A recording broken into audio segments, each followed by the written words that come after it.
Hey everyone, YouTube, how you guys doing? So I thought I'd show you my new shop. New location, new shop. Here we go. That's my KMG.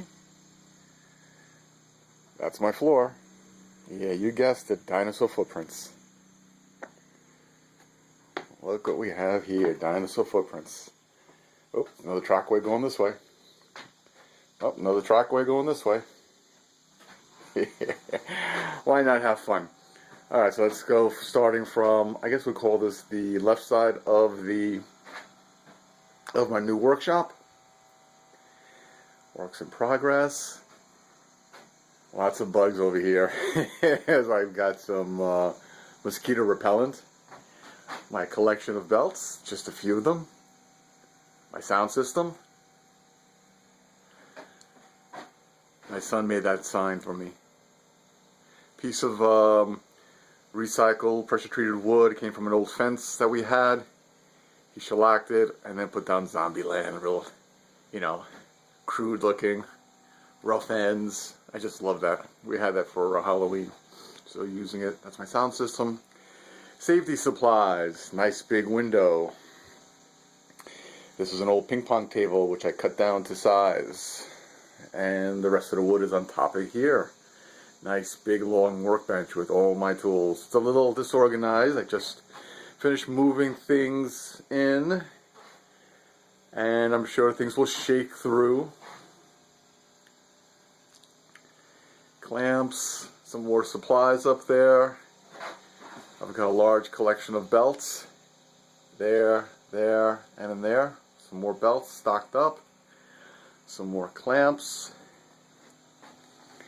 Got some steel over there. Let's take a walk over.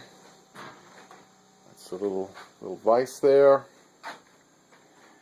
El Cheapo drill press, but it works fine for me. Let's go over here again. That's a whetstone. My dad gave it to me. I don't use it. A grinder, which I converted so it can do polishing with a buffing wheel there. I'm going to remove the other grinding wheel because I never use it and put a buffing wheel there. That's my first, actually my third one though. The first tool I was using to make knives was just a 4x36. Correction, it was something else. Maybe I have it here now. This was the second tool I used, a 4x36. The first one was a 4x24. I'm looking for the box, looking for the tool. I don't have it here. I've got it somewhere. And this is a piece of crap. Sorry, it doesn't last. I had to buy, this is my third one, and then I bought this one, which has been lasting me for a long time, Royby. And the only reason why I still use those is because I have $500 in those belts, and I don't know, if I could get rid of the belts, sell them cheap, then I would. Until then, I'll use them for smaller projects. It's just that the horsepower on that motor just doesn't hold up for grinding steel. So I'm going to swing around over here. I've got my little wind charm, which is going to make noise when I bump into it. I've got a thick, did I zoom in? I didn't mean to zoom in.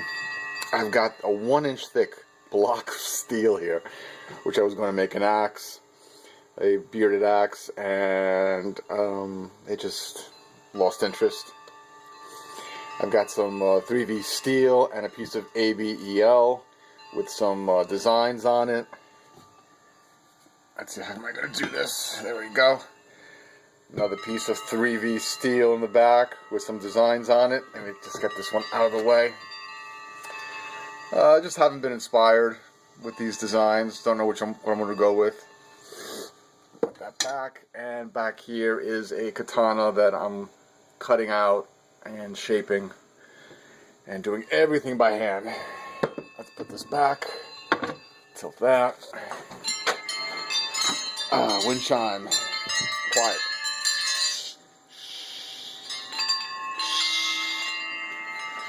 So this is my shop. This is what I have here. No CNC machines, no fancy milling machines.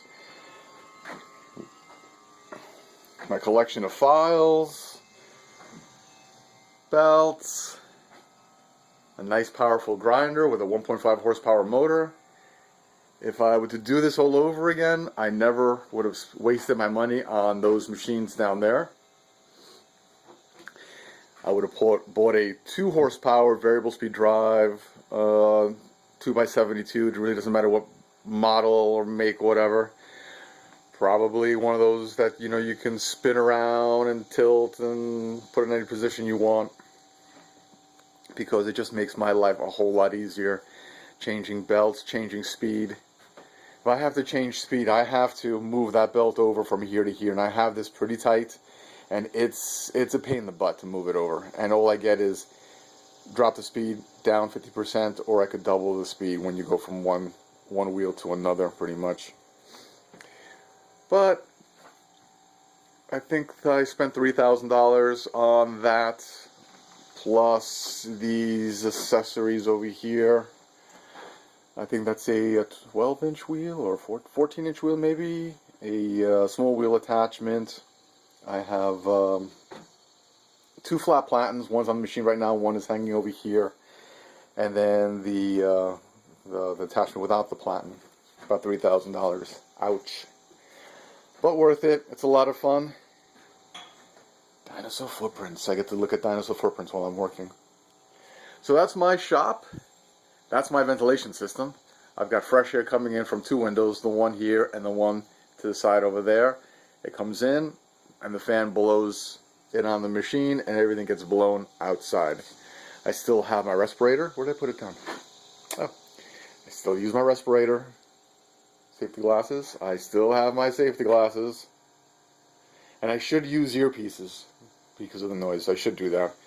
After working on this for 6 hours, it gets a little noisy. It gets a little noisy. Broken pair of scissors. This is, I think, 01 tool steel. It's hardened pretty well, and I can get a good edge on it. Still working on the edge. And I've got a spike, Americanized tanto, and a katana type shape, just for fun. But here we go. I've been wanting to finish this for a while. Let me just move it over this way so you get the right perspective. This is a giant khukuri. Now let me explain that with the khukuri. The proportions of this khukuri are correct when it's a smaller version, one with maybe a 10-inch or 16-inch length. It has these proportions to it. But when they get big, when they get to 20 inches, 25 inches or so, then this part here narrows down because of the weight. All this weight and the handles down here makes it rather uncomfortable for the wrist and a little difficult to maneuver. Then it looks like a bent sword, and I just am not thrilled about that. It just does not do it for me. So what I did was take the traditional khukuri shape and just scaled it up. And this is almost a 24-inch khukuri, almost 24 or 25-inch khukuri. So when I first cut it out, it was about 4 pounds or so. Now it's 3.3 pounds, and I still have a lot of steel to cut out. This is more than a 1/16 of an inch edge on both sides. I hollowed out a round fuller in here just to remove some weight. I put a false edge over here again to remove some weight, and it's still thick. This came back from Peter's heat treat just a few weeks ago. You can see that's still got a lot of steel here to remove. This is 440C, and I asked Brad if he would do me a favor and scale it up, make it nice and dirty and ugly, because that's what I wanted, and he did a pretty good job. He did a pretty good job of it. And what's written on it? This says 2013 Jersey Devils Build Off, and that's my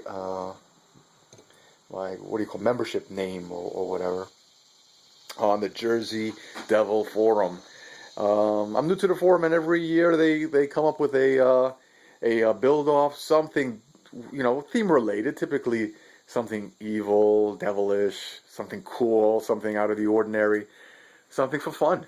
And that's what I am all about. Making knives for fun, making knives that look cool with my character, my personality, things that thrill me. That's what I'm about. If you're going to own a knife, Why own something plain Jane vanilla? Vanilla's okay. I like rich chocolate.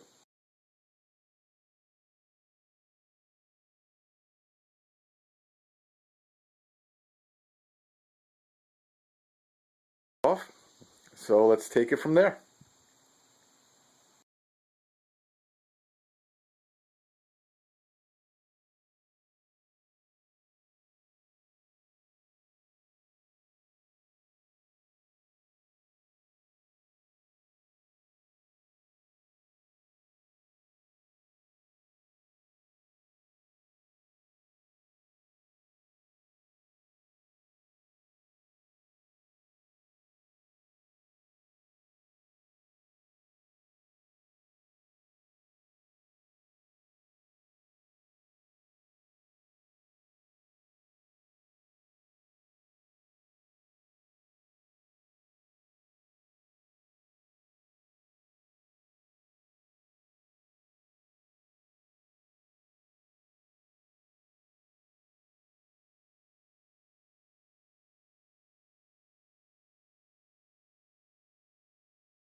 Alright, so here's an update.